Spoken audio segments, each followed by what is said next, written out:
Mengapakah harus terjadi di dalam kehidupan ini? Satu perkara yang ku simpan dalam hati, tiada satu pun kan terjadi tanpa Allah peduli.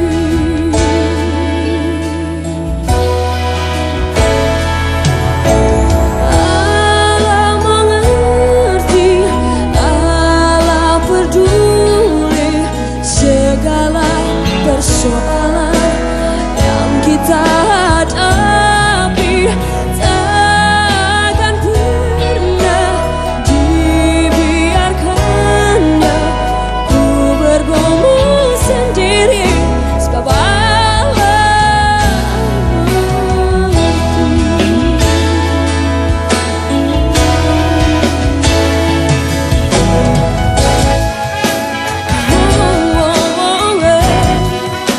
Oh yeah, yeah, oh yeah, oh yeah, yeah,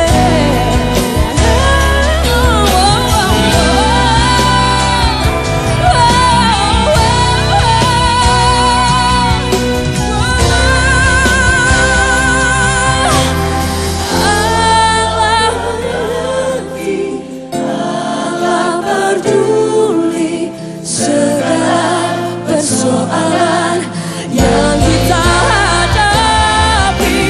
Takkan pernah dibiarkannya ku bergumul sendiri, sebab Allah mengerti. Allah Yesus kau peduli padaku. Yang kita hadapi tak akan pernah dibiarkannya ku bergumul sendiri, sebab Allah Yesusku mengerti.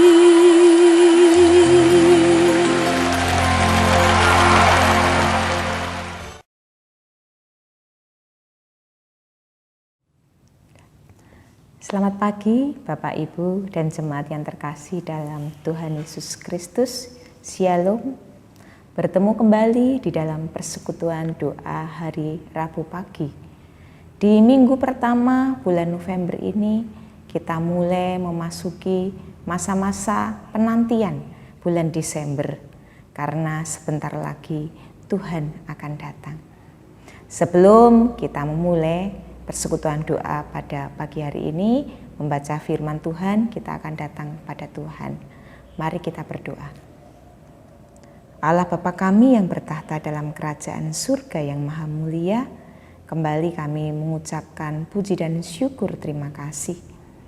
Pagi hari ini kami memperoleh waktu dan kesempatan untuk berjumpa dengan Tuhan. Kami bersyukur untuk anugerah kehidupan yang Engkau berikan kepada kami. Bersyukur untuk kekuatan, kesehatan. Bersyukur untuk berkat-berkat yang sudah Engkau sediakan untuk boleh kami nikmati, baik secara pribadi, keluarga, maupun bersama-sama dengan sesama kami. Tuhan, sungguh Kami boleh merasakan Tuhan setia pada kehidupan kami dan tidak pernah meninggalkan kami karena Engkau senantiasa hadir di dalam kehidupan kami.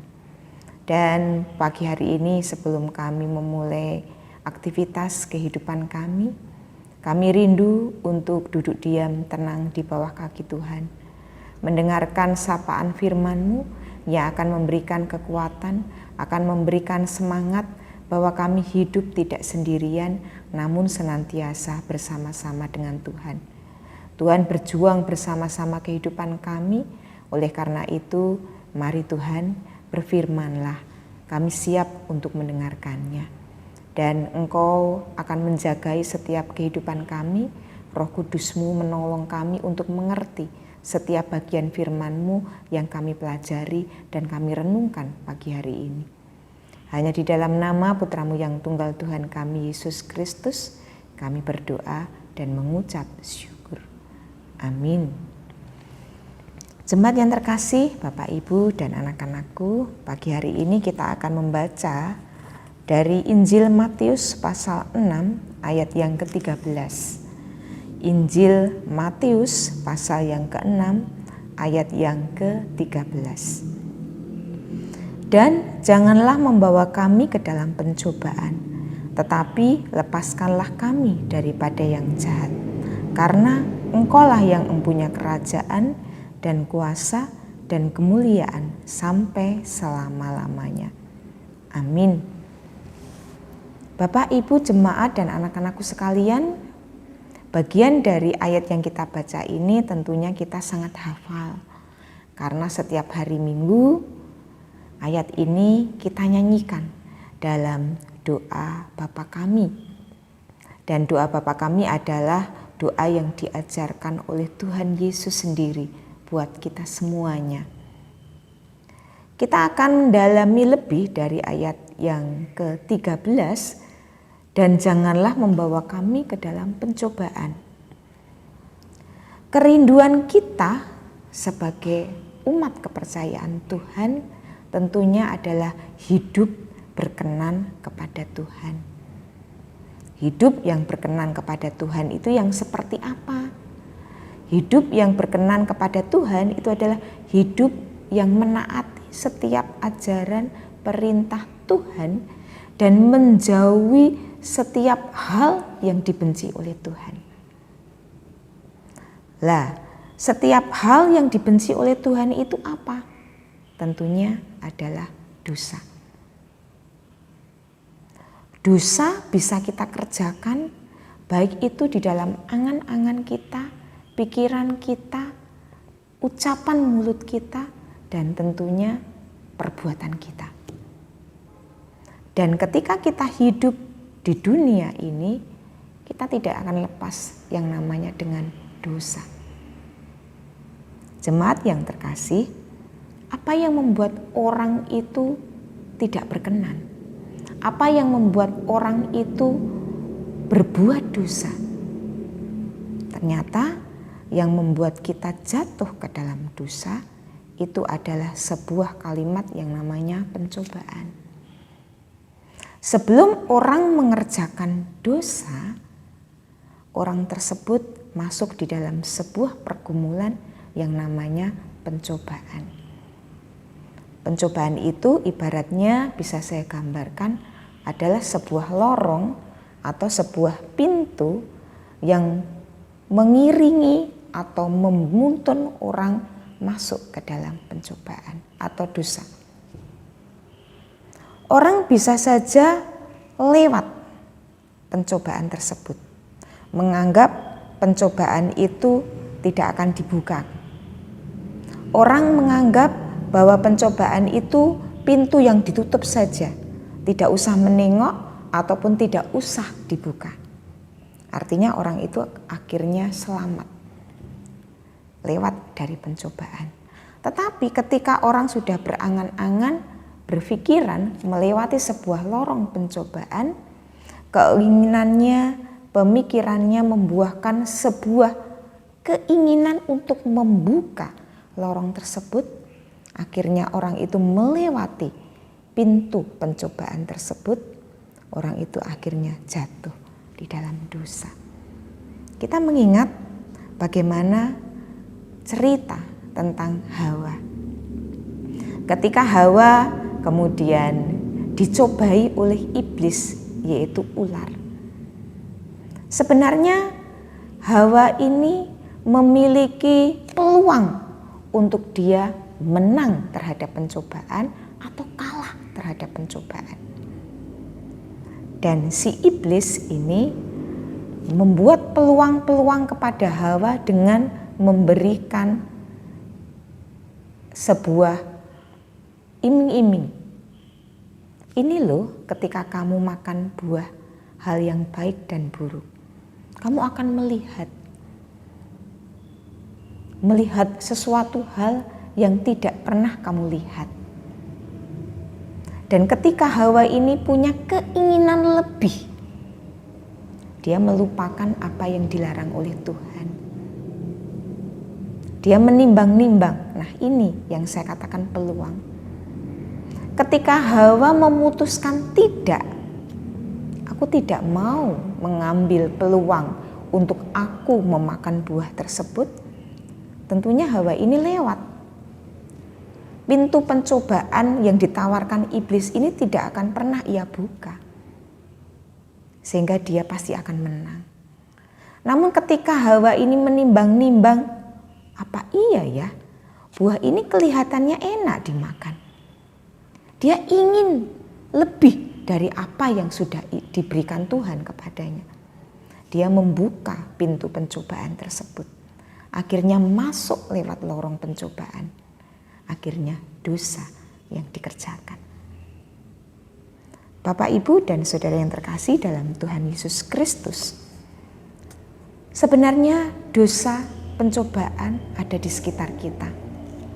Dari kitab 1 Petrus ayat yang kelima, pasal yang kelima ayat yang ke-8 diungkapkan. 1 Petrus 5 ayat yang ke-8. Sadarlah dan berjaga-jagalah, lawanmu si iblis berjalan keliling sama seperti singa yang mengaum-ngaum dan mencari orang yang dapat ditelannya. Apakah orang yang sudah mempercayakan kehidupannya kepada Kristus itu lewat dari setiap pencobaan? Tidak. Dikatakan di sini bahwa sadarlah dan berjaga-jagalah, lawanmu si iblis berjalan keliling sama seperti singa yang mengaum-ngaum. Ketika kita menjadi seorang pengikut Kristus, ternyata kita tidak akan pernah yang namanya lewat dari pencobaan. Bahkan Tuhan Yesus sendiri pun pernah mengalami sebuah pencobaan.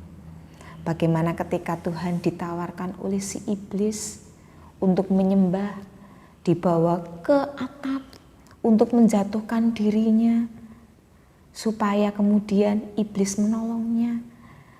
Tawaran yang lain, iblis menawarkan bahwa seluruh dunia akan diberikan kepada Tuhan Yesus kalau dia menyembah iblis. Dan ternyata pencobaan itu dilewati oleh Tuhan Yesus.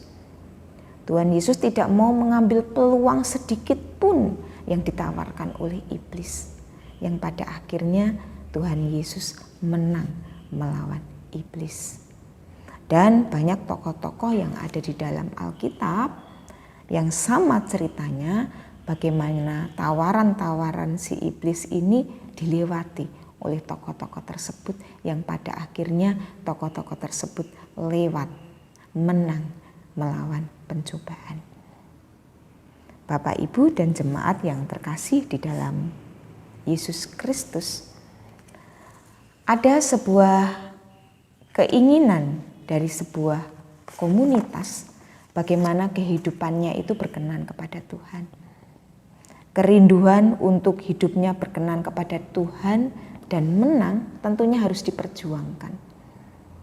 Dan perjuangannya itu kita harus melawan pencobaan tersebut.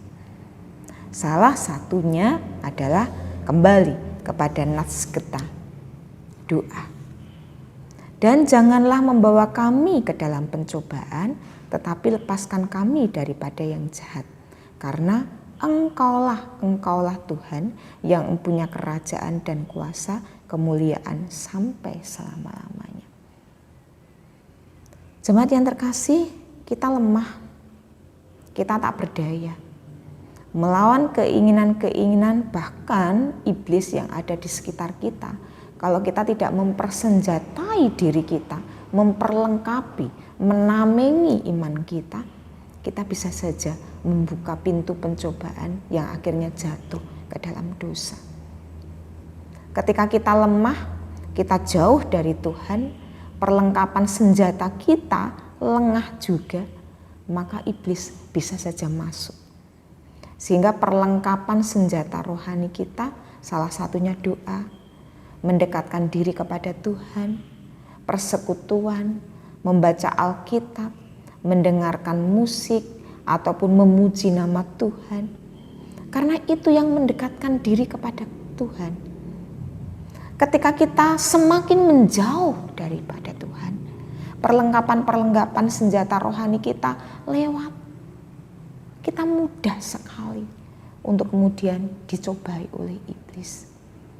Tetapi jangan anggap bahwa seluruh kesulitan kehidupan kita semuanya datangnya dari iblis. Ada kalanya kesulitan-kesulitan yang kita alami di dalam kehidupan ini asalnya dari Tuhan. Karena kesulitan-kesulitan itu bisa dijadikan Tuhan untuk memperkuat iman kita.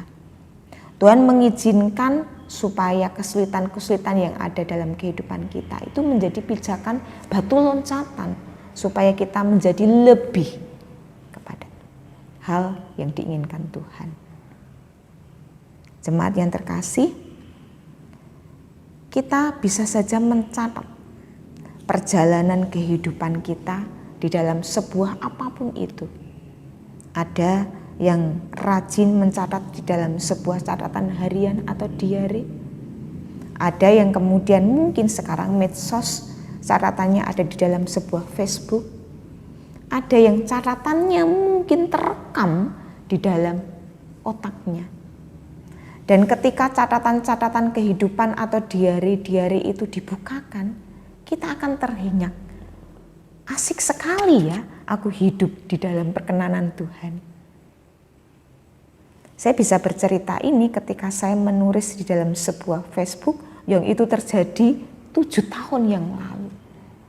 Ketika ada sebuah pergumulan di dalam kehidupan, kesulitan hidup yang Tuhan izinkan terjadi dalam kehidupan saya. Dan saya menuliskan itu di dalam catatan Facebook. Dan diingatkan, pergumulan-pergumulan itu diingatkan. Bersama Tuhan, semuanya akan terlewati.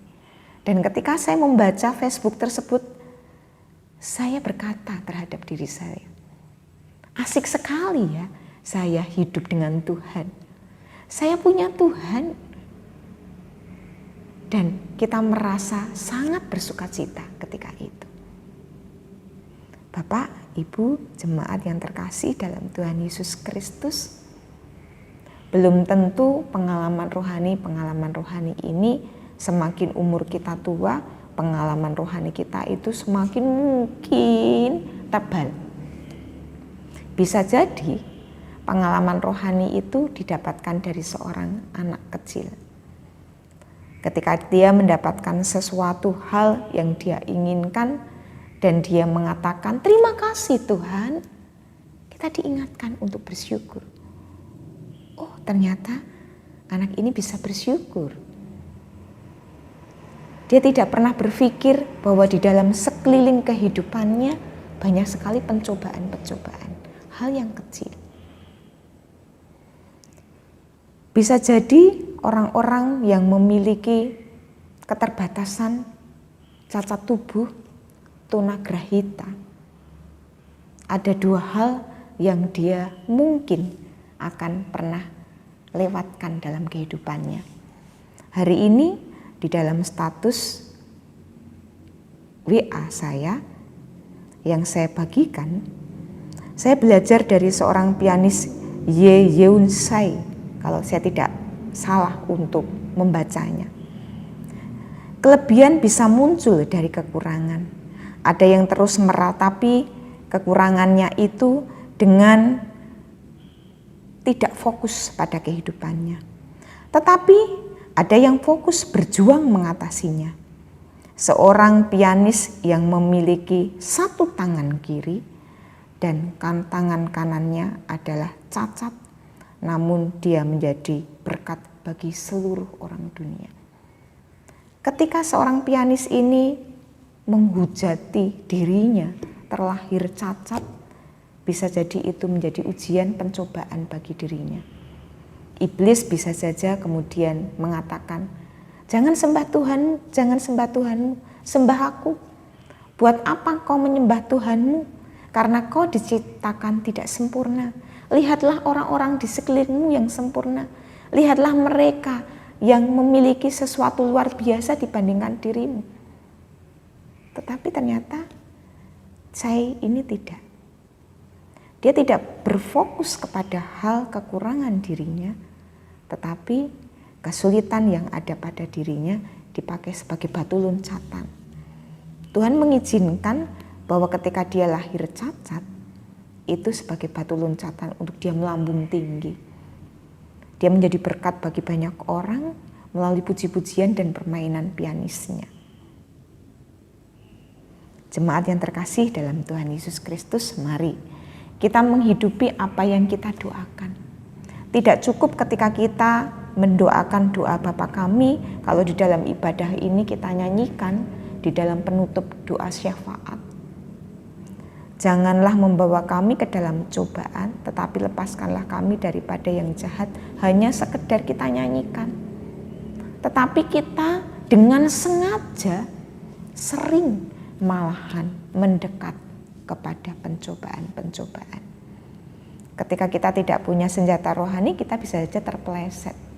Kita tahu kalau hal-hal tersebut dibenci oleh Tuhan. Perbuatan yang ada di sekitar kita dibenci oleh Tuhan. Tetapi kadangkala kita sengaja mendekatkan. Jabatan, pangkat, kekayaan, orang-orang di sekitar kita yang kita kagumi, yang itu kemudian kita elu-elukan, kita kejar, kita fokuskan, kita dekatkan, justru bisa membuat kita terpeleset jatuh. Menjadi sebuah pencobaan buat kita. Fokus kita tidak kepada Tuhan, tetapi fokus kita kepada jabatan, kepada kekayaan, kepada kecantikan, ketampanan, kepada relasi.